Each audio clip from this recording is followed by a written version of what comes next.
Jangan lupa untuk subscribe YouTube channel Metro TV News dan nyalakan notifikasinya. Selamat malam pemirsa, Anda menyaksikan Prime Talk Tajam Dalam bersama saya Zilvia Iskandar. Vaksin COVID-19 akhirnya tiba di Indonesia. Sebanyak 1,2 juta dosis vaksin siap pakai dari Sinovac akan segera didistribusikan kepada dinas-dinas kesehatan provinsi. Pengiriman vaksin tahap pertama ini merupakan langkah awal yang tentu saja positif untuk bisa mengakhiri pandemi COVID-19. Lalu apa tahap selanjutnya yang akan dilakukan pemerintah setelah vaksin tiba? Sudah siapkah tenaga kesehatan dan fasilitas kesehatan kita dalam melakukan vaksinasi? Inilah Prime Talk, vaksinasi bentengi diri dari pandemi.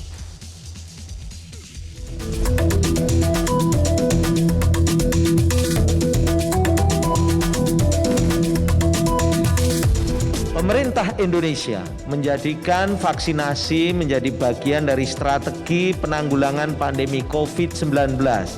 Pemerintah hanya akan menyediakan vaksin yang terbukti aman dan lolos uji klinis sesuai dengan rekomendasi WHO.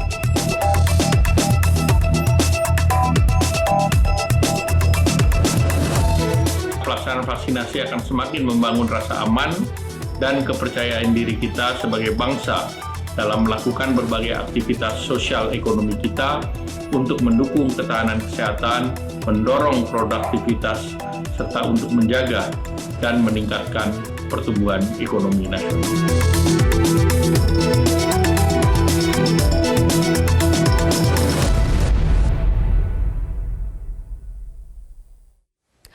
Pemirsa, sebanyak 1,2 juta dosis vaksin Sinovac siap pakai tiba di Indonesia pada Minggu malam. Kita akan lihat seperti apa datanya.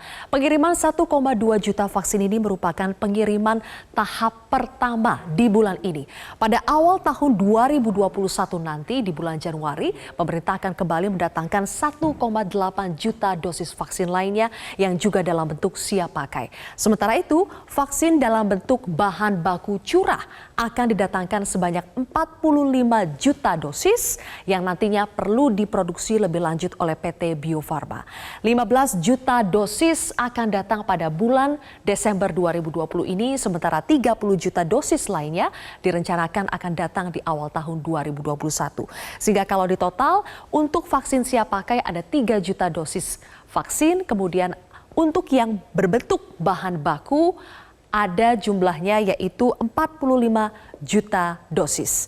Sebelum digunakan untuk vaksinasi, vaksin ini harus terlebih dahulu mendapatkan izin penggunaan darurat atau Emergency Use Authorization EUA oleh Badan POM sesuai dengan pedoman WHO dan harus mendapatkan sertifikasi halal dari Majelis Ulama Indonesia. Kita akan lihat berikutnya, berdasarkan surat keputusan Menteri Kesehatan tentang penetapan jenis vaksin pada tanggal 3 Desember disebutkan bahwa ada 6 jenis vaksin yang dapat digunakan untuk pelaksanaan vaksinasi di Indonesia.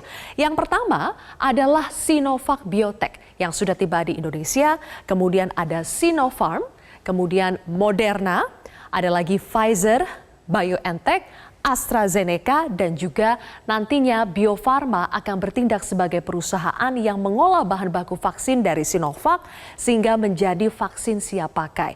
Serta nantinya Bio Farma juga akan memproduksi vaksin merah putih asal Indonesia yang diperkirakan baru dapat didistribusikan secara massal pada tahun 2022. Kemudian pertanyaannya tentu saja siapa saja yang akan menjadi sasaran penerima vaksin. Kalau kita lihat di tabel yang akan kami tampilkan ini, ada sekitar 107 juta orang yang akan divaksinasi mulai tahun 2021. Ini dia kelompok prioritas yang sudah disusun oleh pemerintah. Yang pertama adalah garda depan seperti tenaga medis, para medis, TNI Polri, aparat hukum, kemudian juga ada tokoh masyarakat, tokoh agama, perangkat daerah, dan sebagian pelaku ekonomi. Berikutnya adalah tenaga pendidikan dari PAUD hingga perguruan tinggi, kemudian juga aparat pemerintah pusat, daerah sampai legislatif, dan berikutnya adalah peserta BPJS serta masyarakat dan pelaku ekonomi lainnya. Ada juga syarat-syarat yang sudah ditetapkan bagi mereka yang bisa menerima vaksinasi COVID-19, yaitu yang berusia 18 sampai 59 tahun dan dalam kondisi yang sehat, tanpa komorbid atau penyakit penyerta, dan juga sebelumnya tidak terinfeksi COVID-19. Lalu pemirsa, apa saja tahapan-tahapan sebelum melakukan vaksinasi dan sejauh mana vaksinasi ini dapat mengatasi pandemi serta memulihkan ekonomi? Inilah yang akan saya bahas bersama dengan Menko Perekonomian sekaligus Ketua Komite Penanganan COVID-19 dan Pemulihan Ekonomi Nasional, Erlangga Hartarto. Selamat malam, Pak Erlangga. Selamat malam, Mbak Sylvia. Apa kabar? Apa kabar, Pak Erlangga? Sehat? Alhamdulillah sehat. Baik, Pak Erlangga, 1,2 juta dosis vaksin COVID-19 sudah tiba di Indonesia, tapi kita tahu Pak, belum bisa langsung digunakan. Apa tahapan-tahapan yang harus disiapkan terlebih dahulu sebelum akhirnya vaksin COVID-19 ini siap untuk disuntikan? Ya, pertama tentu tadi sudah disampaikan bahwa memerlukan perizinan dari Badan POM berdasarkan kajian ilmiah, yaitu Emergency Use Authorization, dan kemudian tentunya untuk mendapatkan Emergency Use Authorization ini diperlukan juga data-data dari Sinovac, uji coba di negara lain termasuk dari Brasil, dan kita ketahui bahwa Brasil akan merilis hasilnya pertengahan bulan Desember dari Debutanta atau BPOM-nya mereka. Kemudian kita sendiri juga akan memperoleh hasil daripada uji coba fase ketiga di Bandung juga kira-kira pertengahan bulan Desember. Dengan data-data yang diberikan oleh Sinovac dan juga di-compare data dari Brasil dan di Bandung, nah tentunya BPOM akan memproses pada waktunya Emergency Use Authorization untuk penggunaan ini. Nah, selain itu juga selain dari BPOM, kita perlukan juga fatwa dari Majelis Ulama Indonesia, baik itu dari Badan POM maupun Majelis Ulama sudah mengirim tim ke China untuk melihat fasilitas Sinovac, karena vaksin yang diberikan ini vaksin jadi, sehingga seluruh cara pembuatan obat yang baik itu dilakukan di tempatnya Sinovac. Jadi tentu dengan seluruh prosedur yang ditempuh dan berdasarkan kajian ilmiah berbasis WHO, nanti baru sesudah mendapatkan Emergency Use Authorization, baru nanti dilakukan vaksinasi. Oke, Pak Erlangga, sebelumnya BPOM ini sudah pernah menyatakan Pak, kalau Emergency Use Authorization itu belum bisa diberikan sampai tahun 2020 ini karena ada data yang belum lengkap. Nah, apakah status itu masih berlaku atau ini kemungkinan berubah? Masih ada harapan kalau EUA itu bisa dikeluarkan tahun ini? Tadi saya sampaikan bahwa hasil daripada studi di berbagai negara, termasuk Brasil, itu baru selesai tanggal 15 Desember. Ya. Demikian pula studi yang di Bandung. Jadi tentu data ini harus di-compare dan BPOM membutuhkan waktu 2-3 minggu. Tentunya nanti kita lihat daripada kelengkapan data yang diterima.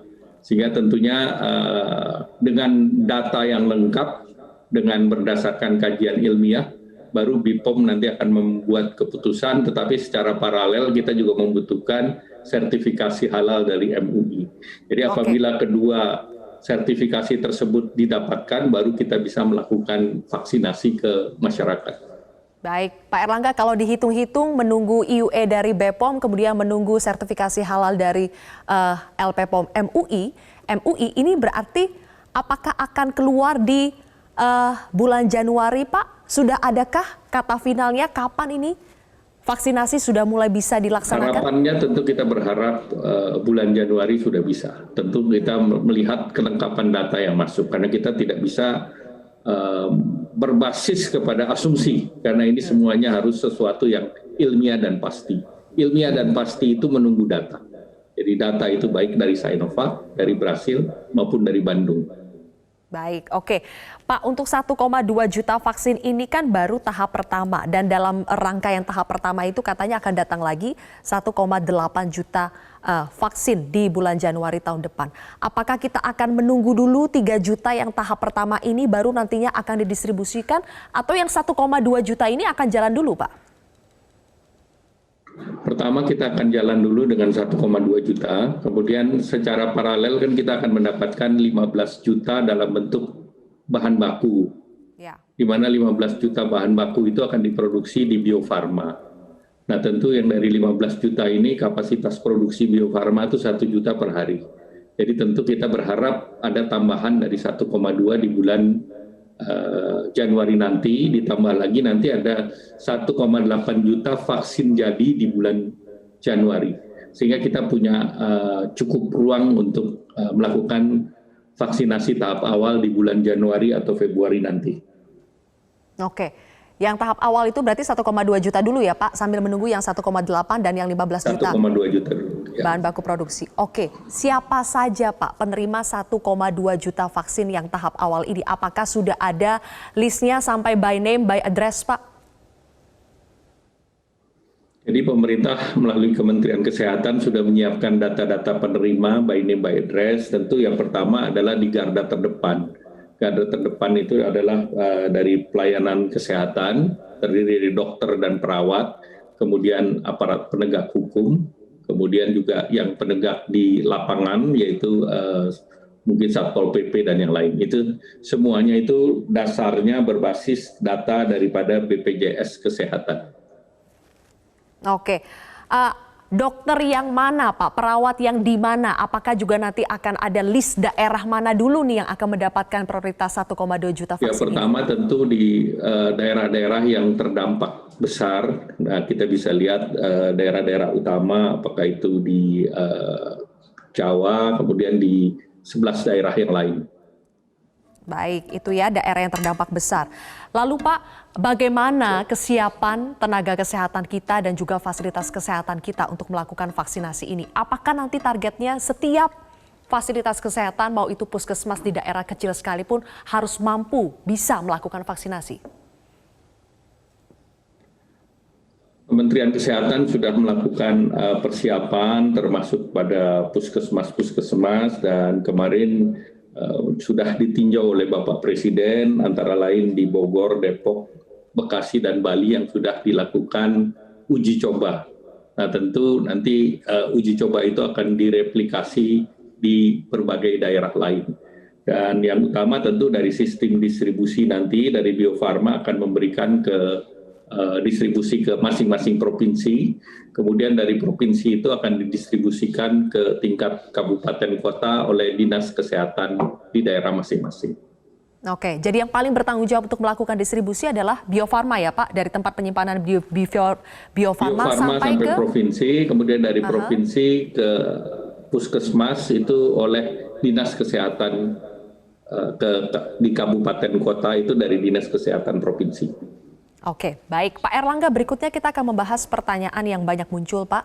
Nantinya kan kita tahu ada vaksin yang merupakan bantuan dari pemerintah alias gratis, ada vaksin mandiri alias bayar sendiri. Nah, apakah sudah ada, Pak, perhitungan tarif untuk vaksin mandiri ini berapa besarnya? Kita akan kembali sesaat lagi, pemirsa. Tetaplah bersama kami.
Meski vaksin sudah ada, kita tetap harus disiplin menjalankan protokol kesehatan, tetap disiplin 3M, memakai masker, menjaga jarak, mencuci tangan, selalu harus terus kita lakukan.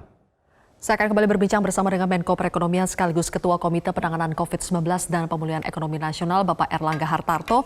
Pak Erlangga, ada 32 juta orang yang akan menerima vaksin bantuan pemerintah atau gratis dan 75 juta sisanya adalah vaksin mandiri, Pak, alias bayar sendiri. Apakah sudah ada hitung-hitungan tarif yang akan dikenakan untuk vaksin mandiri, Pak? Pertama tentu pemerintah masih menghitung karena tentu kita perlu mendatangkan semuanya dan dalam vaksinasi awal kita akan bisa mengetahui cost-nya karena sekarang cost-nya dengan berbagai sumber itu harganya berbeda dan seperti kita ketahui bersama harga ini akan tahun depan juga pasti akan ada perubahan. Oleh karena itu kita lakukan dulu yang berdasarkan pembayaran ditanggung pemerintah. Nah, kemudian nanti kita akan tentukan berapa plafon harganya seperti yang kita lakukan oleh pemerintah, terutama untuk misalnya untuk PCR test dan yang lain. Jadi pemerintah akan memberikan acuan harga melalui Kementerian Kesehatan. Sejauh ini apakah Sinovac yang termurah, Pak, harganya, Pak? Harga belinya? Jadi memang Sinovac pun harganya ada staggering. Kapan kita beli yang sekarang, berapa harga yang bulk. Tapi tentu kita harus pikirkan biaya produksi, kemudian distribusi dan yang lain, termasuk biaya untuk peralatan tambahan seperti alat suntikan dan yang lain. Nah tentunya yang lain juga ada yang murah, tetapi itu yang masuk dalam program pemerintah atau multilateral. Seperti dengan COVAX dan Gavi itu harganya lebih murah kembali. Demikian pula dengan beberapa yang sekarang sudah ada di publik, ini juga tergantung daripada apakah ini skim multilateral atau bilateral. Tapi tentunya pemerintah sudah mempunyai perencanaan. Yang paling penting adalah akses kepada vaksin itu sendiri. Nah, Indonesia menjadi salah satu negara yang paling awal di antara negara ASEAN yang mendapatkan akses kepada vaksin, bahkan vaksin tersebut sudah berada di Indonesia 1,2 juta. Nah, sementara negara-negara lain aksesnya itu masih terbatas, tetapi Indonesia melalui Kementerian Kesehatan dan Kementerian BUMN, Menteri Kesehatan sudah memberikan penugasan kepada Bio Farma juga untuk melakukan pembicaraan dengan di luar Sinovac yaitu Pfizer, AstraZeneca, masing-masing mereka kita diminta oleh pemerintah sebesar 50 juta untuk tahun depan. Karena memang mereka semua siapnya baru tahun depan, paling cepat mereka semua di atas kuartal kedua. Sehingga tentu Sinovac ini menjadi jembatan yang paling tepat untuk Indonesia saat ini. Oke, kalau yang Pfizer, AstraZeneca, Novavax itu Pak, kita akan mengimpornya yang dalam bentuk jadi atau juga bahan baku Pak yang harus diproduksi lagi? Kalau beberapa ada yang dalam pembicaraan, memang ada yang manufaktur base-nya itu bukan di Indonesia. Seperti AstraZeneca manufaktur base-nya ada di Thailand. Kemudian juga Pfizer nanti kita akan bicara secara teknis dan seluruhnya dikerjasamakan dengan Bio Farma. Dengan adanya pengalaman memproduksi Sinovac, tentu kita berharap sebagian besar bisa diproduksi di dalam negeri. Dan di luar itu kita juga mengembangkan vaksin merah putih, yang diharapkan vaksin merah putih ini di kuartal kedua bisa mulai clinical trial plus nanti produksinya. Oke, kuartal 2 baru uji klinisnya Pak ya. Oke, Pak, satu lagi sebelum kita berbicara soal pemulihan ekonomi, kita kan awalnya Pfizer itu tidak masuk dalam list vaksin yang akan kita impor, tapi sekarang ternyata masuk. Apakah artinya cold chain-nya, persoalan cold chain yang katanya kalau Pfizer itu sampai minus 80 itu sudah bisa terpenuhi, Pak? Jadi itu dalam pembicaraan dan itu menjadi bagian dalam proses pembelian. Jadi logistik pun mereka akan support. Sekaligus ya Pak, itu sepaket dengan logistiknya juga. Berarti cold chain-nya mereka yang akan sediakan. Jadi itu semua logistik kita perhitungkan satu paket. Tapi oleh karena itu ini masih dalam bentuk pembicaraan akses awal. Baik, oke. Pak Erlangga, seberapa cepat sebetulnya dampak vaksin COVID-19 ini terhadap pemulihan ekonomi nasional bisa kita rasakan, Pak? Jadi yang paling terutama adalah vaksin itu adalah solusi daripada pandemi COVID. Karena pandemi COVID mengakibatkan masyarakat juga tidak melakukan konsumsi karena khawatir dan rasa aman. Nah, oleh karena itu game changer-nya adalah vaksinasi. Nah, tentu diharapkan vaksinasi itu dilakukannya bertahap, tidak instan, tidak immediate, tetapi ada tahapan-tahapannya. Karena kita mengejar 107 juta di awal, itu diharapkan itu bisa meningkatkan imunitas daripada masyarakat. Tetapi yang utama adalah kita harus jaga seperti yang disampaikan Bapak Presiden adalah tetap menjaga protokol COVID. 3M, memakai masker, menjaga jarak, mencuci tangan. Dari segi kesehatan, kita terus melakukan 3T, testing, tracing, dan treatment.